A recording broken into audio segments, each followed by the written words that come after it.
হরে কৃষ্ণ, জয় জগন্নাথ। আজকে আমি তোমাদের সাথে শেয়ার করব কিভাবে ইস্কনে জগন্নাথ দেবের আবির্ভাব হয়েছিল এবং কিভাবে ইস্কনে রথযাত্রা শুরু হয়েছিল। একদিন মালতী মাতাজি ব্যস্ত ভোরে শিল প্রভুপাদের অ্যাপার্টমেন্টে এসে তার থলি থেকে একটি ছোট কাঠের মূর্তি শ্রীল প্রভুপাদের ডেস্কের উপর রেখে জিজ্ঞাসা করল, এটি কি স্বামীজি? শ্রীল প্রভুপাদ নিচু হয়ে বড় বড় চোখ, চ্যাপ্টা মাথা, হাস্যোজ্জ্বল 3 ইঞ্চি লম্বা কালো পুতুলটিকে দেখতে লাগলেন। পুতুলটির গড়ন মোটাসোটা, তার হাত দুটি সামনের দিকে বেরিয়ে আছে, তার বক্ষস্থল হলুদ আর সবুজ রঙে সাধারণভাবে রং করা, আর তাতে কোনো পা দেখা যাচ্ছিল না। শ্রীল প্রভুপাদ তৎক্ষণাৎ সেই ছোট্ট মূর্তিটিকে গভীর শ্রদ্ধা সহকারে মাথা নিচু করে করজোড়ে প্রণতি নিবেদন করলেন। আনন্দে তার চোখ দুটি উজ্জ্বল হয়ে উঠল এবং তিনি হেসে বললেন, তুমি জগতের নাথ জগন্নাথকে নিয়ে এসেছো। ইনি হচ্ছেন শ্রীকৃষ্ণ। তোমায় অসংখ্য ধন্যবাদ। শ্রীল প্রভুপাদ আনন্দে উজ্জ্বল হয়ে উঠলেন, আর স্বামীজিকে এইভাবে আনন্দ দিতে পেরে মালতী ও অন্যরা বিস্ময়াবিষ্ট চিত্তে মেঝের উপর বসে রইল। শ্রীল প্রভুপাদ তাদের বোঝালেন যে এটি হচ্ছে শ্রী জগন্নাথ দেবের শ্রীবিগ্রহ, শ্রীকৃষ্ণের একটি বিগ্রহ, যা হাজার হাজার বছর ধরে ভারতবর্ষে পূজিত হচ্ছে। তিনি বলেছিলেন যে আরও 2টি শ্রী বিগ্রহ, তারা ভ্রাতা বলরাম ও ভগিনী সুভদ্রা দেবী নামে পরিচিত, তারাও পূজিত হন। উত্তেজিতভাবে মালতী মাতাজি জানালেন যে কাস্ট প্লাস নামক বিদেশ থেকে রপ্তানি করা জিনিসের দোকানটিতে সে একটি ছোট্ট জগন্নাথকে খুঁজে পেয়েছিলেন। সেখানে এইরকম আরও কয়েকটি মূর্তি সে দেখে এবং শ্রীল প্রভুপাদ তাকে বলেছিলেন তৎক্ষণাৎ সেখানে গিয়ে সেগুলি কিনে আনতে। মালতী মাতাজি ও তার স্বামী শ্যামসুন্দর প্রভু সেই কথা জেনেছিলেন এবং তারা দুজনে তৎক্ষণাৎ সেই মূর্তি দুটি কিনে আনবার জন্য ছুটে গিয়েছিলেন। শ্রীল প্রভুপাদ কৃষ্ণবর্ণ হাস্যোজ্জ্বল জগন্নাথকে ডান দিকে রেখেছিলেন। লাল হাস্যোজ্জ্বল মুখ, চৌকো চোখ এবং হলুদ রঙের অবয়ব বিশিষ্ট সবচাইতে ছোট্ট মূর্তি সুভদ্রা মাকে মাঝখানে রেখেছিলেন এবং সাদা গোল মাথা, লাল রঙের চক্ষু বিশিষ্ট হাস্যোজ্জ্বল জগন্নাথের মতো হাত দুটি সামনের দিকে বার করা এবং নীল আর হলুদ অবয়ব বিশিষ্ট বলরামকে বাদিকে সুভদ্রা দেবীর পাশে রেখেছিলেন। তার ডেস্কের উপর তাদের দিকে তাকিয়ে তিনি জিজ্ঞাসা করেছিলেন, কেউ কাঠখোদাইয়ের কাজ জানো কি? শ্যামসুন্দর প্রভু জানিয়েছিলেন যে সে একজন ভাস্কর এবং শ্রীল প্রভুপাদ তাকে বলেছিলেন এই জগন্নাথ, বলদেব ও সুভদ্রা মায়ের 3 ফুট উঁচু প্রতিকৃতি খোদাই করতে। শ্রীল প্রভুপাদ তাদের বলেছিলেন যে 2000 বছর আগে ইন্দ্রদুম্ন নামক এক কৃষ্ণ ভক্ত রাজা ছিলেন। সূর্যগ্রহণের সময় শ্রীকৃষ্ণ যখন তার ভ্রাতা ও ভগিনী সহ কুরুক্ষেত্রে গিয়েছিলেন, সেই প্রকাশ বিগ্রহ মহারাজ ইন্দ্রদুম্ন খুঁজছিলেন। রাজা যখন স্বর্গের কারিগর বিশ্বকর্মাকে সেই রূপের মূর্তি তৈরি করতে অনুরোধ করেন, তখন একটি শর্তে বিশ্বকর্মা রাজি হয়েছিলেন, তার কাজের সময় কেউ তাকে বাধা দিতে পারবে না। দরজা বন্ধ করে বিশ্বকর্মা যখন কাজ করছিলেন, তখন দীর্ঘকাল রাজা অপেক্ষা করেছিলেন, কিন্তু একদিন রাজা আর অপেক্ষা করতে পারলেন না। তিনি দরজা খুলে কতটা কাজ হয়েছে তা দেখতে গেলেন। তার শর্ত অনুসারে 3টি অসম্পূর্ণ মূর্তি রেখে বিশ্বকর্মা সেখান থেকে চলে গেলেন। শ্রীকৃষ্ণ, বলরাম ও মা সুভদ্রার এই বিস্ময়কর মূর্তিগুলি পেয়ে রাজা আনন্দে অধীর হয়ে তাদের পূজা করতে মনস্থ করলেন। তিনি তাদের একটি মন্দিরে প্রতিষ্ঠিত করলেন এবং মহা আড়ম্বরে তাদের পূজা করতে শুরু করলেন। শ্রীল প্রভুপাদ বলতে লাগলেন যে সেই সময় থেকে জগন্নাথ দেব সমগ্র ভারতবর্ষে পূজিত হচ্ছেন, বিশেষ করে উড়িষ্যা জগন্নাথ পুরীতে, যেখানে জগন্নাথ দেবের এক বিশাল মন্দির রয়েছে। প্রতি বছর পুরীতে রথযাত্রা মহোৎসবের সময় মহা সমারোহে শোভাযাত্রা সহকারে 3টি বৃহৎ রথে চড়ে জগন্নাথ, বলদেব এবং সুভদ্রা মা যখন যান, তখন লক্ষ লক্ষ তীর্থযাত্রী তাদের প্রতি পূজা নিবেদনের উদ্দেশ্যে সেখানে সমবেত হন। শ্রী চৈতন্য মহাপ্রভু যখন তার জীবনের শেষ 18 বছর জগন্নাথ পুরীতে অতিবাহিত করেন, তখন তিনি প্রতি বছর এই রথযাত্রা মহোৎসবে আনন্দে মগ্ন হয়ে জগন্নাথ দেবের শ্রী বিগ্রহের সামনে কীর্তন ও নৃত্য করতেন। শ্রীল প্রভুপাদ বলেছিলেন, জগন্নাথ দেব যেহেতু তার অহৈতুকী কৃপার প্রভাবে সান ফ্রান্সিসকোতে আবির্ভূত হয়েছিলেন, তখন তাদের কর্তব্য হচ্ছে গভীর নিষ্ঠা ও ঐকান্তিকতা সহকারে জগন্নাথ দেবকে গ্রহণ করা এবং তার আরাধনা করা। শ্রীল প্রভুপাদ বলেছিলেন যে শ্যামসুন্দর প্রভু যদি জগন্নাথ দেব শ্রী বিগ্রহ প্রকট করতে পারে, তাহলে তিনি সেই বিগ্রহগুলি মন্দিরে প্রতিষ্ঠা করবেন। এবং ভক্তরা বিগ্রহগুলি পুজো শুরু করতে পারবে। তিনি সান ফ্রান্সিসকো নতুন নামকরণ করেছিলেন নব জগন্নাথ পুরী। তিনি গেয়েছিলেন জগন্নাথ স্বামী নয়নপথগামী ভবতু মে। তিনি বলেছিলেন, এটি হচ্ছে জগন্নাথ দেবের মন্ত্র, হে জগতের প্রতি শ্রী জগন্নাথ দেব, দয়া করে আপনি আমার নয়ন পথে গমন করুন, যাতে আমি আপনাকে দর্শন করতে পারি। তিনি যে এখানে প্রকট হতে মনস্থ করেছেন তা অত্যন্ত মঙ্গলজনক। শ্যামসুন্দর প্রভু 3টি বড় বড় কাঠের গুঁড়ি নিয়ে এসেছিলেন এবং শ্রীল প্রভুপাদ একটি নকশা করে দিয়েছিলেন এবং সেই সম্বন্ধে বিস্তারিত বিবরণ দিয়েছিলেন। ছোট মূর্তিগুলির মাপ অনুসারে শ্যামসুন্দর প্রভু তার বাড়ির বারান্দায় সেই কাঠগুলি খোদাই করতে শুরু করেছিলেন। ইতিমধ্যে ভক্তরা কোস প্লাস নামক দোকানটি থেকে জগন্নাথ দেবের বাকি সমস্ত মূর্তিগুলি কিনে নিয়েছিলেন এবং ক্ষুদ্র জগন্নাথকে একটি গলার হাড়ে ঝুলিয়ে পড়াটা প্রচলিত হয়ে দাঁড়িয়েছিল। শ্রীল প্রভুপাদ বলেছিলেন, জগন্নাথ দেব যেহেতু অত্যন্ত উদার এবং অধপতিত জীবদের প্রতি অত্যন্ত কৃপাময়, তাই ভক্তরা অচিরেই তাকে তাদের মন্দিরে পূজা করতে সমর্থ হবে। মন্দিরে শ্রী শ্রী রাধাকৃষ্ণের পূজা করতে হলে কঠোর নিয়ম কানুন এবং অতি উচ্চ মানের প্রয়োজন, যা ভক্তরা এখনো অর্জন করতে পারেনি। কিন্তু জগন্নাথ দেব এতই কৃপাময় যে তাকে খুব সরল পদ্ধতিতে আরাধনা করা যায়, বিশেষত হরে কৃষ্ণ মহামন্ত্র কীর্তন করার মাধ্যমে। এমনকি ভক্তরা যদি অতি উন্নত পর্যায়ভুক্ত নাও হয়, ক্রমশ তারা যতই পারমার্থিক জীবনে উন্নতি লাভ করছিল, স্বামীজি ততই আরও বেশি করে গভীর ভগবত তত্ত্ব উপলব্ধি সহ বিগ্রহ পূজার বিশদ নিয়ম পদ্ধতি তাদের কাছে উপস্থাপনা করতেন। সেদিন সন্ধ্যায় ভক্ত এবং হিপি অতিথিতে সেই ঘরটি পূর্ণ হয়ে গিয়েছিল। শ্রীল প্রভুপাদ তখন সেখানে উপস্থিত ছিলেন এবং সেখানকার পরিবেশটি শ্রদ্ধা মিশ্রিতভাবে আনন্দ উচ্ছল হয়ে উঠেছিল। সেটি ছিল একটি বিশেষ অনুষ্ঠান। সদ্য নির্মিত শ্রীবিগ্রহগুলি পূজা মঞ্চে প্রতিষ্ঠিত হয়েছিল এবং রেড উডের তৈরি বেদি মঞ্চের হলদে চাদোয়ার নিচে উজ্জ্বল আলোতে উদ্ভাসিত সেই শ্রীবিগ্রহের দিকে সকলেই তাকিয়েছিল। শ্রীবিগ্রহগুলির পরনে কোনো কাপড় বা অলংকার ছিল না, কিন্তু তাদের উজ্জ্বল কালো, লাল, সাদা, সবুজ, হলুদ এবং নীল রং দিয়ে রাঙানো হয়েছিল। তাদের মুখমণ্ডল ছিল হাস্যোজ্জ্বল। তাদের সেই উচ্চ পূজা মঞ্চে শ্রীল প্রভুপাদও তাদের দেখেছিলেন। প্রভুপাদ তারপর শ্রীবিগ্রহ প্রতিষ্ঠার অনুষ্ঠান শুরু করতে চান। পারমার্থিক জীবনের জন্য যা প্রয়োজন তা সবই এখানে রয়েছে: মন্দির, ভক্ত, গ্রন্থ, শ্রীবিগ্রহ, প্রসাদ। তিনি চেয়েছিলেন সেই সমস্ত অল্প বয়সী ছেলেমেয়েরা এর সদ্ব্যবহার করুক। তারা কেন পশুর মতো জীবনযাপন করতে থাকবে এবং পারমার্থিক জীবন সম্বন্ধে কোনো একটি কিছু মনে করে একটি ভ্রান্ত ধারণা পোষণ করবে? তারা কৃষ্ণের করুণা গ্রহণ করুক এবং তাদের জীবনকে যথার্থভাবে সাফল্যমণ্ডিত করে সুখী হোক। আর সেই জন্য শ্রীল প্রভুপাদ ছিলেন তাদের শান্তিহীন সেবক। প্রভুপাদ: হায়গ্রীব, এখানে এসো। ভক্তদের দিয়ে প্রভুপাদ একটি পাত্রে বড় মোমবাতি রাখার আয়োজন করেছিলেন। তিনি একটি অতি সরল সাদাসিধে উৎসবের আয়োজন করেছিলেন। ভক্ত এবং অতিথিরা একে একে এসে সেই থালায় রাখা মোমবাতিটি চক্রাকারে জগন্নাথ দেবকে দেখাবেন। শ্রীল প্রভুপাদ বলেছিলেন, এটি জ্বালাও এবং কীর্তন শুরু হওয়ার পর সেই বিগ্রহের সামনে এটিকে নিয়ে এইভাবে চক্রাকারে দেখাও।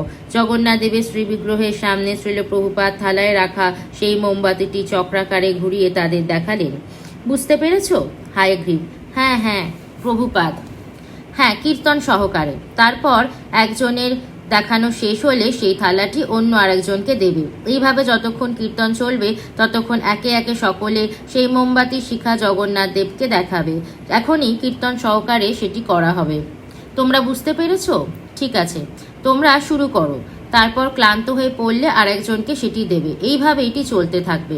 শ্রীল প্রভুপাদ তার আসনে বসে হায়গ্রীবকে পরিচালিত করলেন কিভাবে জ্বলন্ত মোমবাতি নিয়ে বিগ্রহের সম্মুখে অগ্রসর হতে হবে। কয়েকটি মেয়ে অপ্রস্তুতভাবে হেসে উঠল। শ্রীল প্রভুপাদ বললেন, শ্রী বিগ্রহের সামনে ঠিক আছে, এখন তোমরা কীর্তন শুরু করো। প্রভুপাদ তার করতাল বাজিয়ে আমেরিকায় প্রচলিত তার জনপ্রিয় সুরে হরে কৃষ্ণ মহামন্ত্র কীর্তন করতে শুরু করলেন। হায়গ্রীবকে ঠিক সামনে দাঁড়াতে বলে তিনি বলে উঠলেন, ঠিক সামনে। ভক্ত এবং অতিথিরা উঠে দাঁড়িয়ে দুহাত তুলে কীর্তনের ছন্দে দুলতে দুলতে উজ্জ্বল মাধুর্য মণ্ডিত শ্রীবিগ্রহের সামনে কীর্তন করতে করতে নৃত্য করতে লাগলেন। চাঁদোয়ার নিচে রং বেরঙের বাল্ব থেকে নীল, লাল, হলুদ রঙের আলোর ঝলকানি অনবরত বিচ্ছুরিত হচ্ছিল। তার ফলে জগন্নাথ দেব, সুভদ্রা ও বলরামের বিস্ময়কর বড় বড় চোখগুলি সুন্দরভাবে দৃষ্টিগোচর হচ্ছিল। মুকুন্দ যে এই আলোকসজ্জার ব্যবস্থা করেছিল, সে হাসি মুখে শ্রীল প্রভুপাদের দিকে তাকালো তার অনুমোদন লাভের আশায়। প্রভুপাদ প্রশংসাসূচকভাবে তার দিকে তাকিয়ে মাথা নাড়লেন এবং দৃপ্ত কণ্ঠে হরে কৃষ্ণ মহামন্ত্র কীর্তন করে চললেন। অল্প বয়সী হিপিরা উৎসাহের সঙ্গে কীর্তন এবং নৃত্য করতে লাগলো। তারা জানত সাধারণত কীর্তন 1 ঘন্টা ধরে হয়। স্বামীজি যে বলেছেন ভগবানের সবিশেষ রূপে মনোনিবেশ করতে, সেই কথা তাদের কয়েকজন বুঝতে পেরেছিল। বিগ্রহের দিকে তাকিয়ে বলেছিলেন, এখানে শ্রীকৃষ্ণ রয়েছেন। সেই কথার অর্থ তারা উপলব্ধি করতে পেরেছিল। অন্য অনেকেই বুঝতে পারেনি, তবে তারা বুঝেছিল হরে কৃষ্ণ মহামন্ত্র কীর্তন করার মাধ্যমে এক অপূর্ব আনন্দ অনুভব করা যায়। আর মঞ্চে ফুল দিয়ে সাজানো ধূপের ধোঁয়ায় আচ্ছন্ন শ্রী বিগ্রহের বড় বড় চোখ, হাস্যোজ্জ্বল মুখ দেখে তারাও আনন্দিত হয়েছিল। শ্রীল প্রভুপাদ আনন্দ উজ্জ্বল হয়ে হাসতে লাগলেন। একজনের পর একজন সেই থালার উপর জ্বলন্ত মোমবাতি দিয়ে জগন্নাথ দেবের আরতি করছে। শ্রীবিগ্রহ প্রতিষ্ঠার এটি ছিল একটি অত্যন্ত সরল পন্থা। ভারতবর্ষে বড় বড় মন্দিরে বিগ্রহ প্রতিষ্ঠা অত্যন্ত জটিল এবং কঠোর বিধিবদ্ধ প্রক্রিয়াগুলি, যা সাধারণত বড় বড় উপাধিধারী ব্রাহ্মণদের অনেক টাকা দিয়ে অনেক দিন ধরে অনুষ্ঠিত হয়। কিন্তু সান ফ্রান্সিসকোতে টাকা দিয়ে ভাড়া করার মতো কোনো ব্রাহ্মণ ছিল না। আর তাছাড়া অন্য অনেকগুলি বিধির অনুষ্ঠান করাও সেখানে অসম্ভব ছিল। ভারতবর্ষে কুলগর্বে গর্বিত জাতি ব্রাহ্মণেরা হয়তো অহিন্দুদের দ্বারা জগন্নাথ দেবের এই পূজা একটি মস্ত বড় ধর্মবিরোধী অপরাধ বলে মনে করবে। শ্রীল প্রভুপাদ ছাড়া সেখানে উপস্থিত অন্য কাউকে পুরীর জগন্নাথ মন্দিরে প্রবেশ পর্যন্ত করতে দেওয়া হবে না। শ্বেতকায় যবনেরা বছরে একবার জগন্নাথ দেবের রথযাত্রা মহোৎসবের সময় ছাড়া আর কখনো জগন্নাথ দেবকে দর্শন করার অনুমতি পায় না। কিন্তু সেই সমস্ত নিয়ন্ত্রণগুলি ব্রাহ্মণদের মন গড়া রীতি, সেগুলি শাস্ত্রীয় বিধান নয়। শ্রীল ভক্তি সিদ্ধান্ত সরস্বতী ঠাকুর জাতি ধর্ম নির্বিশেষে শ্রী বিগ্রহে আরাধনা এবং ব্রাহ্মণ দীক্ষার প্রবর্তন করেছিলেন। আর শ্রীল ভক্তি সিদ্ধান্ত সরস্বতী ঠাকুরের পিতৃদেব শ্রীল ভক্তি বিনোদ ঠাকুর সেই দিনের প্রতীক্ষা করছিলেন, যেদিন পাশ্চাত্যের মানুষেরা তাদের ভারতীয় ভাইদের সঙ্গে একত্রিত হয়ে হরে কৃষ্ণ মহামন্ত্র কীর্তন করবে। শ্রীল প্রভুপাদ তার গুরুদেব এবং শ্রীল ভক্তি বিনোদ ঠাকুরের স্বপ্ন সার্থক করার মানসেই পাশ্চাত্য জগতে এসেছিলেন, সেখানকার মানুষদের বৈষ্ণব বানাবার জন্য। এখন তাদের যদি যথার্থই কৃষ্ণ ভক্তে পরিণত করতে হয়, তাহলে তাদের শ্রী বিগ্রহে আরাধনা করতে দিতে হবে। তা না হলে তাদের পক্ষে কলুষমুক্ত হওয়া অত্যন্ত কঠিন হবে। তার গুরুদেবের নির্দেশ এবং শাস্ত্রীয় বাণীর প্রতি শ্রীল প্রভুপাদের পূর্ণ বিশ্বাস ছিল। তার বিশ্বাস ছিল যে শ্রী জগন্নাথ দেব হচ্ছেন পতিত পাবন। অধপতিত মানুষদের প্রতি তিনি বিশেষভাবে কৃপাময়। তিনি প্রার্থনা করেছিলেন যে সমস্ত জগতের নাথ যেন নব জগন্নাথ পুরীতে তার অভ্যর্থনায় আয়োজনে সম্পূর্ণতায় কোনো অপরাধ না নেন।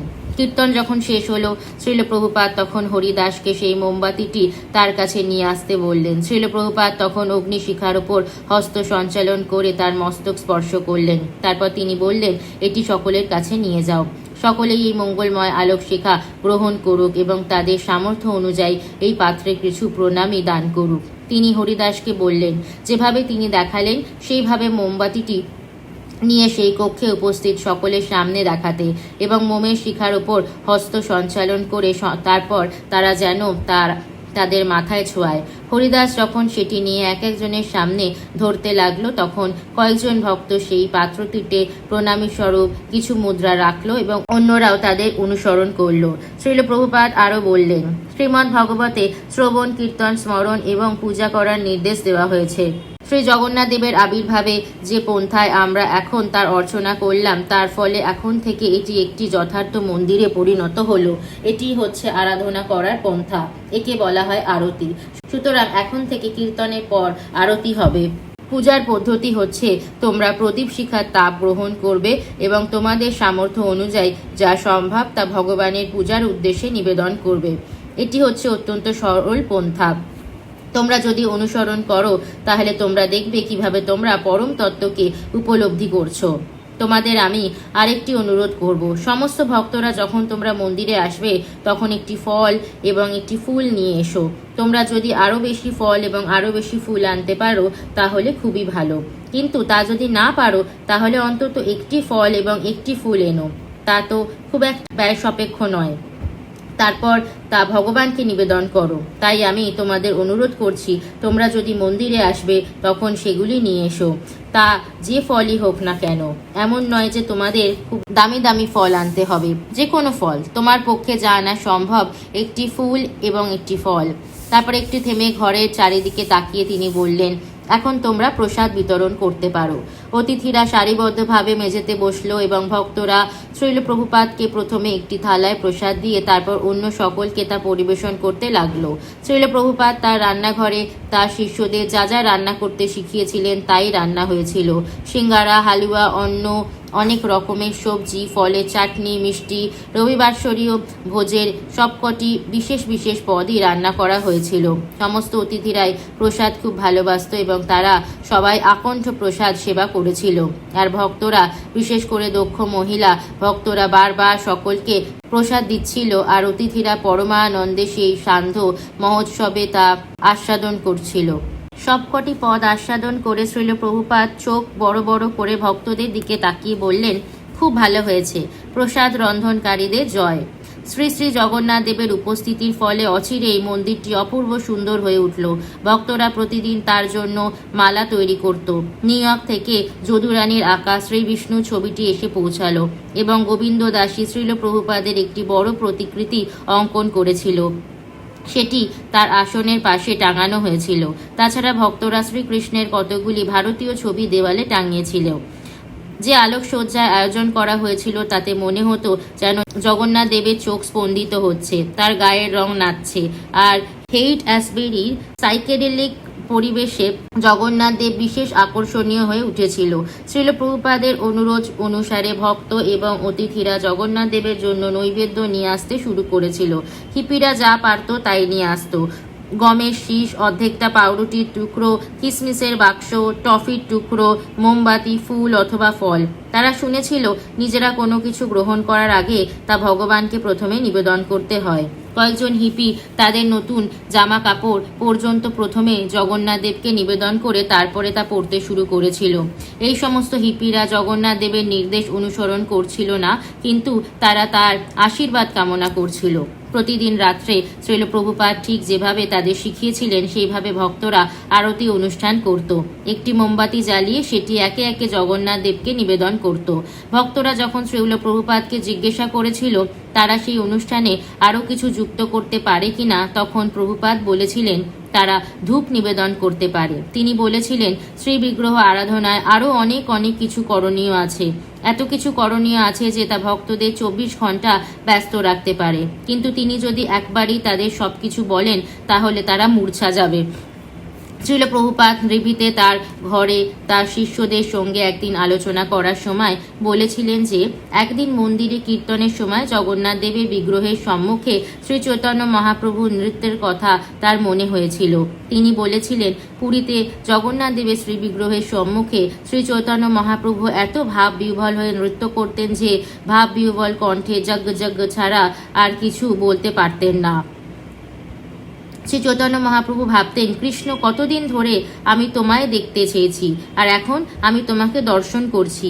শ্রী চৈতন্য মহাপ্রভু যখন পুরীতে অবস্থান করছিলেন তখন প্রতিদিন প্রায় 500 লোক একসঙ্গে তাকে দর্শন করতে যেতেন এবং প্রতিদিন সন্ধ্যাবেলা 4টি দলে বিভক্ত হয়ে বিরাট কীর্তন হতো। প্রতিটি দলে 4 জন মৃদঙ্গ বাদক থাকতেন এবং 8 জন করতাল বাজাতেন।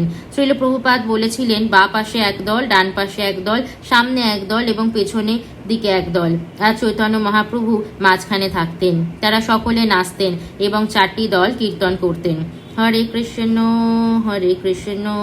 কৃষ্ণ কৃষ্ণ হরে হরে, হরে রাম রাম রাম হরে হরে। তিনি যতদিন শ্রী জগন্নাথ পুরীতে ছিলেন প্রতিদিন সন্ধেবেলা এইভাবে কীর্তন নর্তন হতো। ভক্তরা বুঝেছিলেন তাদের সঙ্গে স্বামীজির একটি মস্ত বড় পার্থক্য রয়েছে। তিনি কখনো হিপি ছিলেন না।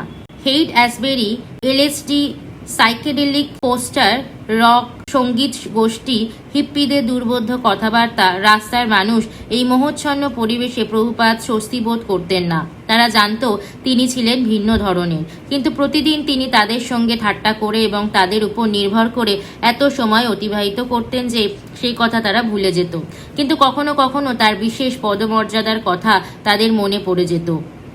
মন্দিরে শ্রী জগন্নাথ দেবের শ্রী বিগ্রহের সামনে তারা যখন তার সঙ্গে কীর্তন করত, তখন তিনি জগন্নাথ পুরীতে শ্রী চৈতন্য মহাপ্রভুর কীর্তনের কথা মনে করতেন, যা তারা কেউই করতে পারত না। শ্রী চৈতন্য মহাপ্রভু যখন শ্রী জগন্নাথ দেবকে দর্শন করেন, তখন তিনি শ্রীকৃষ্ণকে দর্শন করছিলেন এবং কৃষ্ণ প্রেমে উন্মত্ত হয়েছিলেন। সেই সমস্ত কথা শ্রীল প্রভুপাদ যে কত গভীরভাবে চিন্তা করতেন তা তার শিষ্যরা অনুমান করতেও পারত না। তবুও তিনি তাদের প্রিয় বন্ধু রূপে তাদের সঙ্গে আচরণ করতেন। তিনি ছিলেন তাদের সেবক। তিনি তাদের শেখাচ্ছিলেন কিভাবে ভগবানের কাছে প্রার্থনা করতে হয়, কিভাবে তার মতো শ্রীকৃষ্ণের সেবায় যুক্ত হতে হয়। জগন্নাথ স্বামী নয়ন পথগামী ভাব তুমি। 1977 সালে জানুয়ারিতে জগন্নাথ পুরীতে মন্দিরের পাণ্ডাগণ ও পণ্ডিত বর্গের একটি সমাবেশে শ্রীল প্রভুপাদ নিম্নোক্ত ভাষণটি প্রদান করেছিলেন। প্রভুপাদ: জগন্নাথ স্বামী নয়ন পথগামী ভব তুমি। আপনারা শুনে খুব আনন্দিত হবেন যে 1667 সালে সান ফ্রান্সিসকোতে আমি রথযাত্রা উৎসবের সূচনা করি। তখন থেকে এটা 6-7 বছর ধরে নিরবিচ্ছিন্নভাবে চলছে, আর সরকার এর জন্য কিছু ছুটির দিন নির্ধারিত করে রেখেছে। আমাদের রথযাত্রার তারিখটি হচ্ছে 25শে জুলাই, যেহেতু সরকার সেটা নির্ধারণ করেছে ছুটির দিন রথযাত্রা দিবস হিসাবে, আর মানুষ সেখানে রথযাত্রায় অংশগ্রহণ করছেন। সবাই আমার ভক্ত নয়, এমনকি বাইরের ভক্তগণও। 10 থেকে 12 হাজার মানুষ যোগ দেন এবং তাদের সকলকে আমরা প্রসাদ বিতরণ করি। তারা এতে অত্যন্ত কৃতার্থ বোধ করেন। আর সংবাদপত্রে লেখা হয়েছিল যে মানুষ এই রথযাত্রা উৎসবে অংশগ্রহণ করে এত আনন্দ পাচ্ছে যে তারা কখনো এমনটা অনুভব করেনি। আর পুলিশ বলেছিল যে জনতা পাশ্চাত্য দেশে যখনই কোনো বড় জনসমাবেশ হয় তখন সেখানে নানা বিশৃঙ্খলা দেখা যায়। সেজন্য তারা রথযাত্রার জনগণকে দেখে বিস্মিত হয়ে বলেছিল, এই জনতা জানালা ভেঙে ফেলা উচ্ছৃঙ্খল জনতা তো নয়। তারপর আমরা লন্ডন শহরে রথযাত্রার প্রবর্তন করি, ট্রাফালগার স্কোয়ারে। শহরের মধ্যে এটি সবচেয়ে বিখ্যাত স্কোয়ার, আর সেখানে একটি বড় স্তম্ভ আছে, তাকে বলা হয় নেলসন কলাম।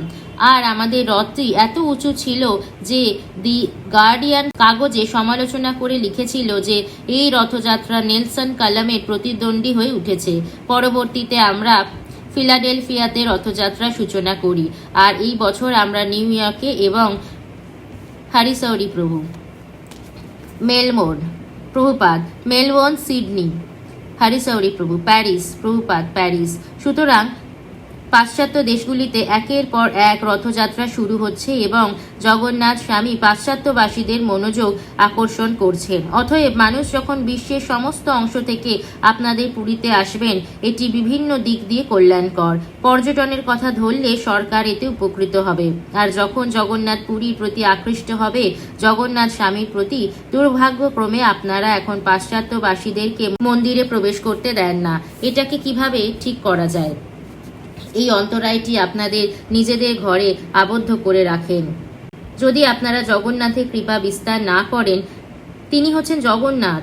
তিনি কেবল পুরীনাথ বা ওড়িয়ানাথ নন, তিনি জগন্নাথ। কৃষ্ণ ভগবদ্গীতায় ঘোষণা করলেন, ভোক্তারং যজ্ঞ তপসাং সর্বলোক মহেশ্বরম। সেটি হচ্ছে জগন্নাথের সংজ্ঞা, সর্বলোক মহেশ্বরম। অতএব কেন আপনারা সর্বলোকর সমস্ত গ্রহলোকের অধিবাসীগণকে জগন্নাথের দর্শন লাভ থেকে বঞ্চিত করবেন? সেটা ঠিক নয়। শ্রী চৈতন্য মহাপ্রভু কখনোই এমনটা অনুমোদন করেননি। শ্রী চৈতন্য মহাপ্রভু বলেছেন, পৃথিবীতে আছে যত নগরাদি গ্রাম, সর্বত্র হইবে প্রচার মোর নাম। যখন সেই কর্মটি করা হচ্ছে এবং যখন তারা এখানে আসতে আগ্রহী হয়েছে, তখন কেন আপনারা তাদের আবদ্ধ করে রাখছেন? এটা ভালো কথা নয়। অর্চে বিষ্ণু শিলাধি গুরুসু নরমতি বৈষ্ণবে জাতি বুদ্ধি, এটা ভালো নয়। এখন আমরা সারা পৃথিবীতে শ্রীমদ্ ভাগবত প্রচার করছি। আমরা শ্রীমদ্ ভাগবত গীতা, চৈতন্য চরিতামৃত, শ্রীমদ্ ভগবত ইংরাজি ভাষায় অনুবাদ করেছি। এই গ্রন্থগুলি খুবই সমাদৃত হচ্ছে। খ্রিস্ট মাসে মাত্র এক সপ্তাহে 17 ডিসেম্বর থেকে 24 ডিসেম্বর আমাদের রিপোর্ট হচ্ছে আমরা ছোট ও বড় মিলিয়ে 17 লক্ষ গ্রন্থ বিক্রি করেছি। সাধারণ হিসেবে প্রতিদিন 5 থেকে 6 লাখ গ্রন্থ বিক্রি হচ্ছে। আমাদের ব্যয়ও খুব বেশি। সারা বিশ্বে গ্রাম থেকে গ্রামে, শহর থেকে শহরে এই জগন্নাথ ভক্তিপথ প্রচার করার জন্য আমাদের প্রায় 200টি বাস রয়েছে। এই কৃষ্ণ ভক্তি পথটি সারা বিশ্বে প্রধানতম হয়ে উঠতে পারে। আমি জানি না এদের নিষেধ করার কারণ কি। এখানে আপনারা সবাই উপস্থিত হয়েছেন, অনেক শিক্ষিত জ্ঞানী ব্যক্তি, পণ্ডিতগণ। সুতরাং আপনারা বিবেচনা করুন কেন এই নিষেধাজ্ঞা থাকবে। অবশ্য আপনারা যদি অনুমোদন না দেন তাহলে বিদেশিদের পক্ষ থেকে কোনো ক্ষতির কিছু নেই, কারণ জগন্নাথ ইতিমধ্যেই সেখানে চলে গিয়েছেন আর তারা সুন্দরভাবে তার সেবা পূজা করছে। কিন্তু এটা একটি শিষ্টাচার যে বৈষ্ণবগণকে সম্মান দেওয়া। বৈষ্ণব অপরাধ শ্রী চৈতন্য মহাপ্রভুর দ্বারা খুবই নিন্দিত হয়েছে। সুতরাং এই সব বৈষ্ণবগণ যখন তারা জগন্নাথ পুরীতে আসতে ও জগন্নাথকে দর্শন করতে এতই উৎসুক, আপনাদের তাদের স্বাগত জানানো উচিত। কারণ নরোত্তম দাস ঠাকুর বলেছেন, ছাড়িয়া বৈষ্ণব সেবা নিস্তার পেয়েছে কেবা। আর শাস্ত্রে বলা হয়েছে, তদীয়ানং আরাধনম বিষ্ণু আরাধনং পরম তস্মাৎ পরতরং দেবী তদীয়ানং আরাধনম। অতএব আমি বিশেষ করে এসেছি আপনাদেরকে এই অনুরোধ করার জন্য যে বিদেশি ভক্তগণের প্রতি বন্ধু ভাবাপন্ন হন আর আপনারাও বিদেশে আসুন। দেখুন কত জগন্নাথ মন্দির, রাধাকৃষ্ণ মন্দির রয়েছে, কিভাবে তারা পূজিত হচ্ছেন, কেমন করে সেই বিদেশিগণ শুদ্ধ বৈষ্ণব হয়ে উঠেছে। তারা কঠোরভাবে 4টি পাপ কর্ম বর্জনের নিয়ম পালন করে চলেছে। অবৈধ যৌন সঙ্গম, মাংসাহার, মাছ ডিম আহার, নেশা করা, জুয়া খেলা ইত্যাদি বর্জন। তারা শুদ্ধ হয়ে উঠেছে। আর শ্রীল সনাতন গোস্বামী খোলামেলাভাবে বলেছেন, তথা দীক্ষা বিধানের দ্বিজোত্তং জায়তেন রেনাম। শাস্ত্রে সমর্থন রয়েছে। আর চৈতন্য মহাপ্রভু বলেন, যে ভজে সেই বড়, অভক্তহীন ছাড়, কৃষ্ণ ভজনেতে নাহি জাতি কুলাদি বিচার। কৃষ্ণ স্বয়ং ভগবদ গীতায় বলেছেন, মাম হি পার্থ ব্যাপাশ্রিত যে হপি সুপাপ যৌনয় তে হপি জানতি পরাঙ্গতিম। অতএব আচার্যগণ দ্বারা অনুমোদিত যথেষ্ট শাস্ত্র প্রমাণ রয়েছে। চৈতন্য মহাপ্রভু বহু পাঠানকে বৈষ্ণব করেছিলেন, তাদের নাম পরিবর্তন করেছিলেন। অতএব শাস্ত্র ও মহাজন বাক্য অনুসারে সবকিছু করা হচ্ছে। কেন আপনারা তাদেরকে বৈষ্ণব হিসেবে স্বীকার করে তাদের যথাযোগ্য অভ্যর্থনা করবেন না? এটাই আমাদের অনুরোধ। আমি আশা করি এখানে অনেক শিক্ষিত ব্যক্তি, পণ্ডিত ব্যক্তি উপস্থিত রয়েছেন। তাদের উচিত এই নিষেধাজ্ঞাটি, এই অদূরদর্শিতা বর্জন করার জন্য প্রয়াস করা। এবং আসুন আমরা সারা পৃথিবীর মঙ্গলের জন্য, ভক্তি ধর্ম বিশ্বে প্রচারের জন্য একত্রে মিলিতভাবে কাজ করি। জন্ম সার্থক করি পর উপকার। এই ভারত ভূমি হচ্ছে পর উপকারের জন্য, কারণ এই জ্ঞান, এই বৈদিক জ্ঞান এখানে ভারতবর্ষে বর্তমান রয়েছে। সুতরাং আমাদের উচিত এই ভক্তিযোগ সঠিকভাবে আত্মীকরণ করা এবং এভাবে নিজেদের জীবন সার্থক করে এই মত সারা পৃথিবীতে প্রসারিত করা। সেটাই চৈতন্য মহাপ্রভুর মিশন, প্রচার ব্রত। জন্ম সার্থক করি কর পর উপকার। আধুনিক সভ্যতা পাপময় সভ্যতা, কারণ মানব জন্ম লাভ করে এই সুযোগ পাওয়া যায়। অথাত ব্রহ্ম জিজ্ঞাসা, পরম সত্য সম্বন্ধে অনুসন্ধান। অতএব এদের যদি প্রবেশের অনুমতি দিতে অস্বীকার করা হয়, ভারতে জ্ঞান রয়েছে, যদি এটিকে অবরুদ্ধ করা হয় তাহলে একটি সুন্দর মানব সমাজ তৈরি হওয়া অসম্ভব। সেজন্য আমি আপনাদের সকলকে অনুরোধ করছি, উপস্থিত সকল শিক্ষিত ব্যক্তি, পণ্ডিতগণকে অনুরোধ করছি এই আন্দোলনে, কৃষ্ণ ভাবনামৃত আন্দোলনে সহযোগিতা করার জন্য। আসুন আমরা এই জগন্নাথ ভক্তিপথ পৃথিবীতে প্রসারিত করে সম্মিলিতভাবে কাজ করি। আপনাদের অনেক ধন্যবাদ। আমি 1920 সালে বা এই রকম এক বছরে জগন্নাথ পুরীতে যাই। আমার 1918 সালে বিবাহ হয়েছিল। অতএব আমার স্ত্রীর কয়েকজন বান্ধবী তাকে বলল যে তোমার স্বামী এখন চলে গিয়েছে, সে আর ফিরে আসবে না। আমি যখন ফিরে এলাম আমি বুঝতে পারলাম যে সে কাঁদছিল। যাই হোক, পুরীতে আমি আনন্দবাজারে প্রসাদ কিনতাম, তারা নিয়ে আসতো, আমি প্রসাদ গ্রহণ করতাম। আমি সেখানে 3-4 দিন ছিলাম, ব্যাস। তামাল কৃষ্ণ মহারাজ, আপনি বলেছিলেন যে আপনি যখন খুব তরুণ ছিলেন তখন আপনি সবসময় খোঁজ নিতেন পুরী ধামে যাওয়ার টিকিটের খরচ কত। প্রভুপাদ, হ্যাঁ, প্রতিদিন আমি ভাবতাম কেমন করে জগন্নাথ পুরীতে যাওয়া যায়, কেমন করে বৃন্দাবনে যাওয়া যায়।